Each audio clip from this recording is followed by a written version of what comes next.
Okay. So regarding sa SMM meeting natin kanina,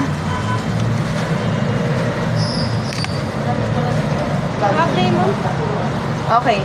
Regarding sa SMM meeting kanina, so anong sabi ni si Richie kanina, Shell? Think for yourself. So, ikaw yung ginawa example. Then dun sa challenge yourself.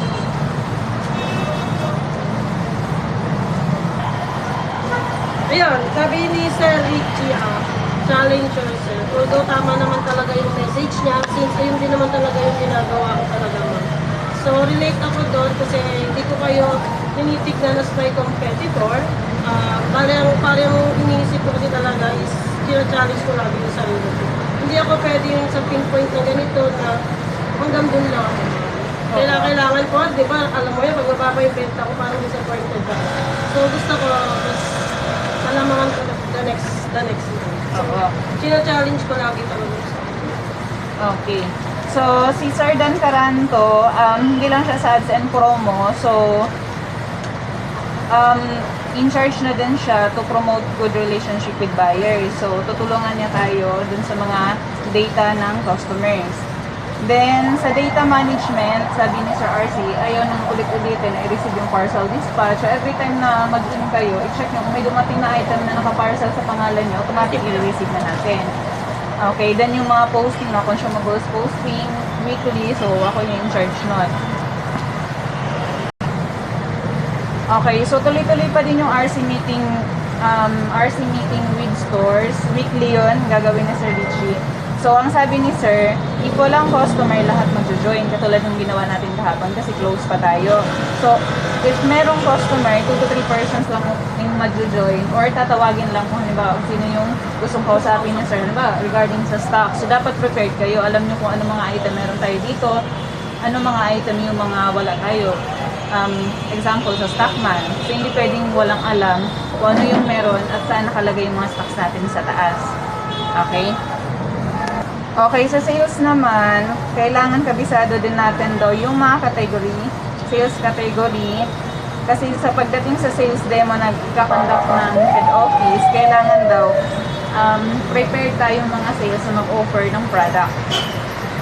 Okay, hindi lahat i-offer yung product. Ba, nag-inquire, kausap ko yung sales demo team, nag-inquire ng product, hindi mo kailangan i-offer lahat ng klase ng umbrella. Kung baga prepared ka ng dalawang item categories, yung gusto mong i-offer.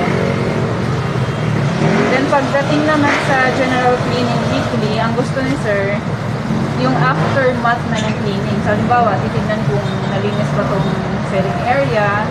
Okay, hindi na yung habang naglilinis. Kasi paulit-ulit na yung video na habang naglilinis. So, gusto makita ni Sir, so nilinis itong area na to. So, ano yung itsura na ngayon? Okay, yun yung gusto mangyari ni Sir.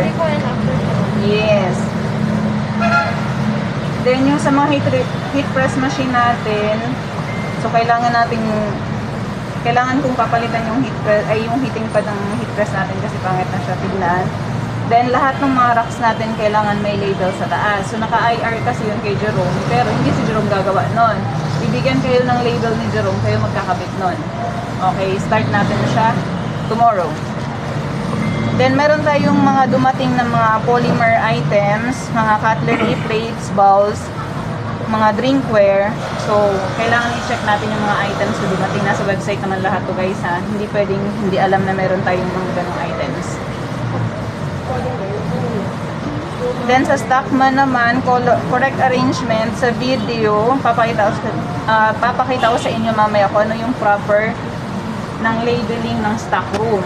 So, anong dapat nakalagay dun, Chef? Yung mga sizes, then kung ano nakalagay dapat dun kung ano yung mga bilang nila. Oo, yun sa stock count dapat nakadikit. Malalaman natin agad kung ano yung walang stocks. Yung mga stock count natin month end nakadikit doon. So, i-update nyo na lang pag may ililast kayo. I-update na lang natin yung stock count, lalo na dun sa mga fast moving item natin. Weekly naman tayo nag-check, diba? Tapos kanina, nakita kita nag-check. Nagpapabilang ako dun sa spot garments monitoring natin daily. Tapos, nagbibilang ka, nandito ka, nandun yung sumisipat. Hindi pwedeng ganon. Pag nag-inventory, i-check kung tama yung size na nandun. Hindi pwedeng sipatin natin kasi baka mamaya nilagay namin na ratio medium dun sa small. Yun yung nilagay mo sa inventory. So, hindi pwede i-shortcut ha. gawin yung trabaho maayos, may nakatingin man o wala.